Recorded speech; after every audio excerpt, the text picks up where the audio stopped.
Les maladies n'ont pas de frontières. Elles voyagent sans visa d'un pays à un autre. Le labo de l'ISRA, reconnu par l'Organisation mondiale de la santé, produit environ 20 millions de doses par an qui doit atteindre 60 millions.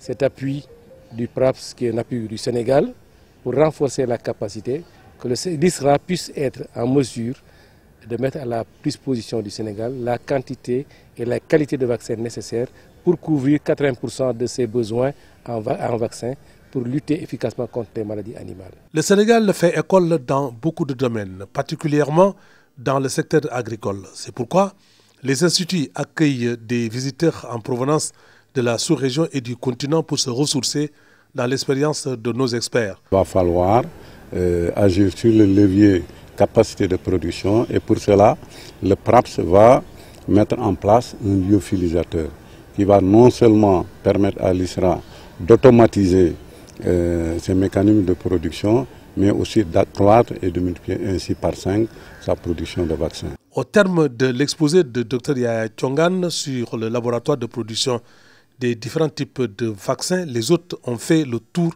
de l'unité. Je suis vraiment satisfaite d'avoir pu faire cette visite et surtout écouter le directeur de la production vaccin qui nous a présenté leur production depuis plusieurs années et les perspectives qui s'offrent à eux avec la mise à disposition du PRAPS d'un lyophilisateur qui va leur permettre donc de booster leur production. C'est vraiment une occasion très importante pour nous et nous avons eu une information très importante relativement à la production d'à peu près à l'échelle temporelle d'à peu près 60 millions de doses de vaccins. La rencontre a pris fin par un cocktail.